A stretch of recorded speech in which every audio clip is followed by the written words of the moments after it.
pandemiaz geroztik ikusi nuelako, pixka bat hor egoteko, azteko gogoik ez nuen. Pandemia horretik ez nuen sentitu hainbeste hori, ez nuen sentitu, eta hor nabilen normal.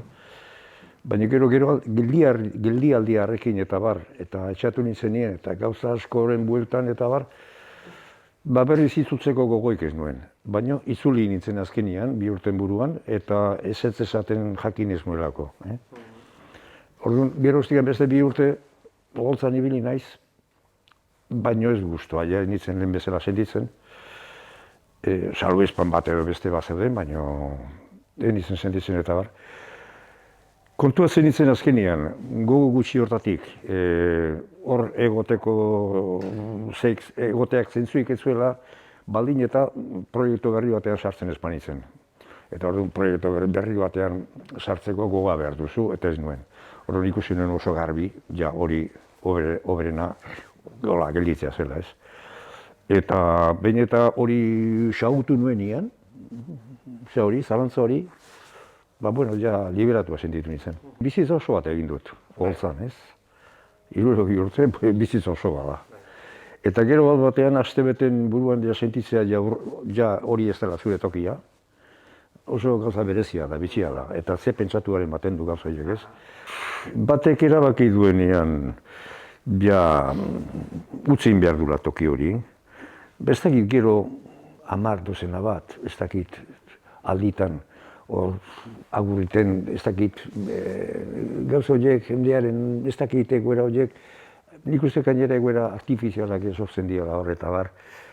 Eta nik ez ezki gustatzen, nik gehiago gustatzen zait, aliatu da momentu bat eta agurreta, xume guztia, gehiago gustatzen zait, eta gainen misterio gehiago du, eta, ez dakit, bakoitzak egiten du nahi duena alde hortatik, eta nire nahia bestelakoa izan da ez.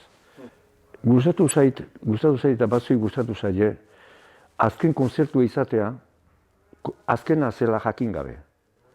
Hola irutzen zait oso polita dela, oso naturala dela hori ez. Beste guztia pixka bat bihurtzen da zirkoan ez. Eta azken aurreko kontzertua zen. Nik kontzertu honen ondoren, nire baitan ikusi nuen, hau bukatu zela. Eta erabaki hartu nuen, jakin gabe, kontzertu hau grabatua zegoenik. Olaz ari zen, emazte ari zen, etxean, kontzertu hori entzuten, nik entzuten nun, etxean. Baina bera ari zen horabait esateko proba batzuk egiten, volumenak eta bere tokian jartzen, eta pixka txukuntzen ari zen unbait ez da bat. Eta lan hori entzunean eta eskatu zidan entzun bat emateko, ez? Hain zuzen, hor ikusi behar da, adibidez, entzunaldi hori nola egin nuenik. Nik izan banuen entzunaldi hori segurazki aurrian kontzertu batzuk neuzkela. Segurazko, ongi dago ez dakiz, baina nion kaso hondik egingo. Nola erabaki hartu nuen guztiarena, pentsatu nuen hor lan bat zegoela egiteko, baina lan polita zela igual, oso libre neguela lan hori hiltzeko ez da. Eta ala izan zen gainera, gero gozatu dut lan hori egiten eta bar. Niretzako ikasgai hona zelako, gauza jantzen bateko hau inda hori inda, ze gertatzen zen, grabaketarekin eta bar. Eta niretzako oso jorrak eta politaren ondoren, diska bat gauzatu zen, eta esan genuen, ez dago gaizki bukatzea disko batekin. Eta horrela, eman ginen azaroan, disko horren aurkezpen egitea, eta nik naiz eta isilik bukatu nahi nuen, berez eman nuen baita erabakiren berri, eta antolatu da estanda guztiago. Ni hasi nintzen talde batean, ez dokamairu ginen, baina zen bakarlarien taldea. Ez genuen noendikan zure atzetikan talde bat guitzaren kultura hori, ez? Bakoitza bere gitarrak egiten zuen gazareta. Eta, 5 urten buruan eta han sortu zen krisisaren ondorion eta hautsi zenean oso bakarri sentitu nintzen. Eta orduan, nolabait esateko famili batekoa izateaz gutxuta eta gero bakarrikan Eta hori nola egiten da bidea, ez, bakarrikan eta bat. Orduan kontuatu nintzen behar nitula inguruan. Eta hori oso egitura jakina da. Kantari batek musiko batzuk egitea inguruan.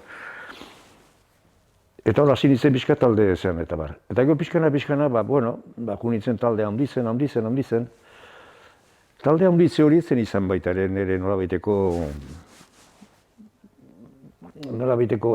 egitura, neonek asmatutako egitura. Baizik izan zen musikari bat behar zen duenean, baina inorretzen ateatzen. Zertu bat, baina inorretzatzen. Azkenean osatu ginen holtza gainean 10 lagun, ez? Eta, horra egin dugu eta talde hori nolabait esateko talde giro hori oso identifikatua izan dela usten dut, eta, baita ere laguntzen dizu, burruka batzuekin, baina laguntzen dizu kantuak osatzen, eta importante izan da, hain zuzen urte asko ditugula elkarrekin, ez? Ikasi, bizitza bera ikastea da. Nik ez dut inondikan ere ulertzen bizitza bat, vegetatzen. Bizitza da ikasi, zentzu guztietan ikasi ez. Orduan ikusten moduzu, kasu honetan bezala, zu zela, gauz bat egiten 60 urtez, zerbait eskuartean ibili duzula, eta kantua bezalako materia bat, ulertzen duzu.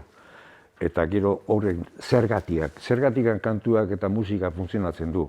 Gauza askogatik izan litzake musikaren tasunagatik, den bezalakoagatik, nola kanporatu duzun, nola landu duzun, azkenean nola bialdu duzun besten belarritara, ez da? Hoi dena da musika eta bar. Eta da, segun nola egiten dien gauzak, dire gauza bat edo bestea. Hori da beti ikasi beharrekoa, une oroz ikasi beharrekoa, igarri behar izatekoa, hau honek ez du funtzionatzen. Da ez da gizu esplikatzen zergatik, baina gizu ez duela funtzionatzen. Eta nola ingo nuke nik hau funtzionatzea, eta zabiltza lan egiten. Ez hizketan, baizik eta adimenak inaizea, erabakiak hartzen, hau onartzen dut edo hau ez. Lan hori beti da oso polita eta beti da ikasi beharrekoa, orain da gero eta beti. Nik egindako kantuak, errotu zirela, esango nuke gainera, belaunaldi ezberdinetan. Belaunaldi ezberdinetan espada, ez duzu irauten 60 urtez, hori da ez.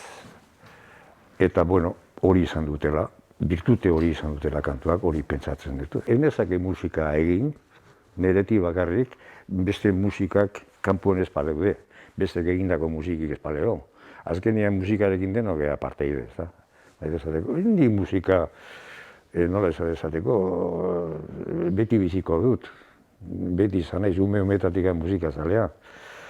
Eta hain du almen handia musikak nola biziko zera hortik aparte. Datorren ideia hori ikasi behar duzu.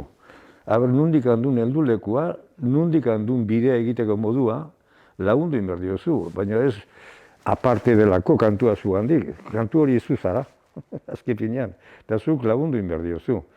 Hori askotan pasatzen zaigu, min pixka bada, zergatik da min hau, ez da? Eta jun behar duzu, min horren bila jun behar duzu. Azkenean mina ere zu zara, ez? Eta musikakin gauza bera pasatzen da.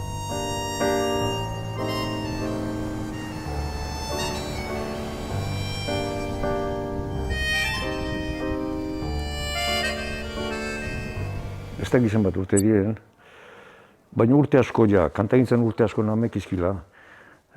Batek esan zian, zu itxasartzekoa izan da, ze presentzi gutxi dagoen itxasoarena, zure kantuetan esaten zuen ez, beti zabiltzan Nafarro aldean, Sibero aldean, han eta mer.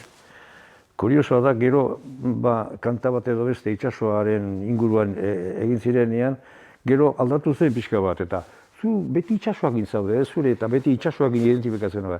Itxasoakin unbetatik nago identifikatu, hemengoan ez eta bar.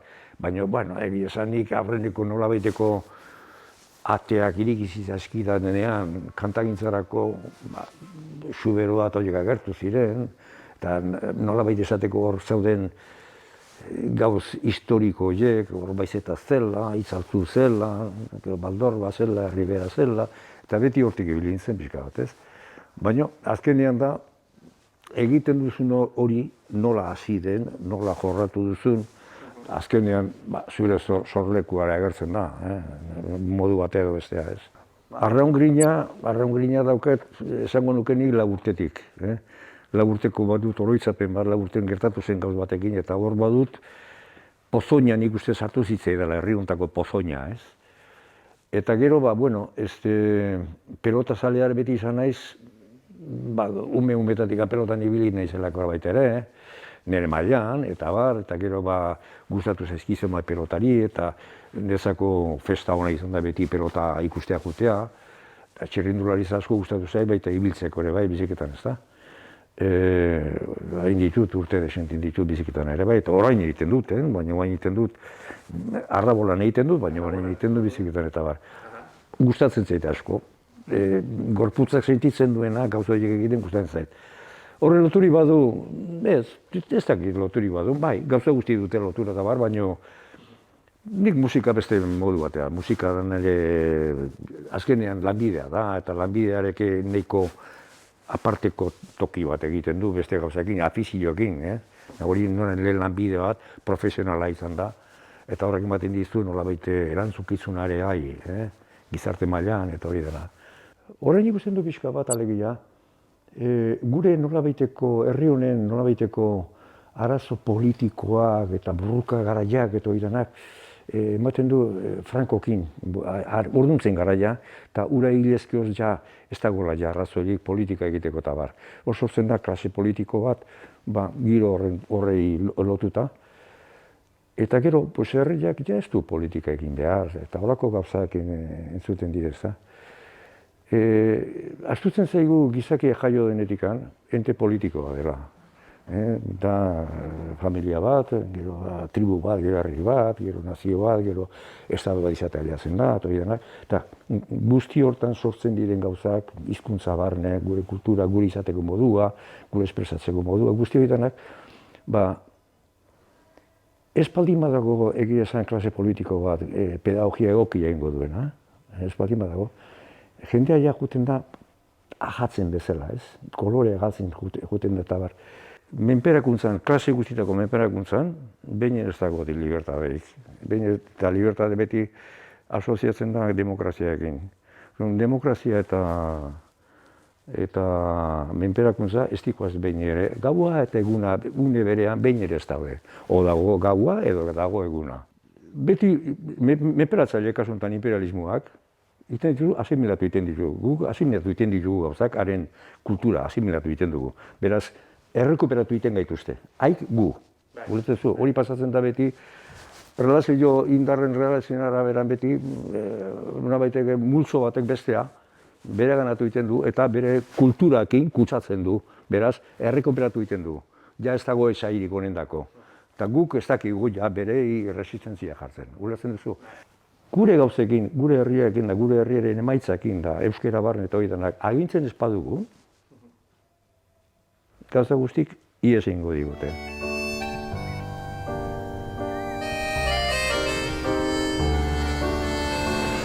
Bueno, da nire bizitzan duten elementu bat, oso gertukoa, bizipen asko ditut hemen, era guztitakoak.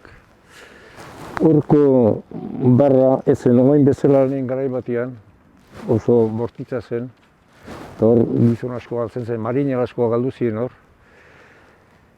Galdutako marina laie nola ekartzen zituzten, moilara aurkituta hor, eta bar, hor egizapen asko ditut, uidan alotzen dut herrioekin, nire apizio askokin ere bai, nik ezagutu ditut hemen 32 edo ezagite itsasontzi, arrantzan ibiltzen zianak, marinel giroa oso gertutik bizi izan nuen beti danik. Ez da nolabait esateko hor erroak dauzket, ez, guzti honetan. Eta gero gainera, oso arraunzalea naizenez, hemen arraunare beti ikusten egon duna, nezako oso toki, ikuspen, ikusteko gauza ederra asko ikusi ditut, eta bizipen oso sendoak ditut hemen herri honekin. Nire bizitako zati handi bat da. Denborak balio du gauzak ikasteko, gauzak sendotzeko, bideak irikitzeko, aurrera egiteko eta hori denak. baina balio du baita ere okerrak egiteko. Gelitzen baldin mazara pixka bat murriztuta denboraren zean, galtzen dugu adimenaren espiritu hori galtzen dugu, segun nundi izabiltzen bilak ibili behar dituzu, bata bizi behar duzulako, eta bizitzak ume txiki izatetik adinduak izatea pasatzen geralako, eta hor gauza asko pasatzen direlako, momentu bakoitzari igarrin behar zailalako, beste alde hori, adimenaren askatasun hori, momentu batzen behar du. Hoi da dana pixka bat azkenean begiratu behar da, ez da alde batekin jo beste egin ditu behar. Zuhaitzak jaiota izan iten dire, eta sartu iten dire, txoriek ere bai, dena, natura horrek bere izaera du, eta izaera horrei antzematea da, helburua. Ez dago kultura nagusia hori da. Garen horrei antzematea ze egiten duen, hori da nolabait bere naturaleza ezagutzea, bere naturaleza ezagutzea, hori da azken finean, eta konprenitzea naturaleza hori dela jakintzua. Eta beste jakintza motak agertzen direla, teoriak eta gauzak goten direla, baina berez naturak egiten duen gauza horiek egiten dute ondo ulertu gabe daudela. Eta ondo ulertu gabe esango nuke daudela gauza horiek eta bat. Horri begiratzen jakitea, hortara aileatzea, danezako, adibidez, jakindure ere gondiena, ez da.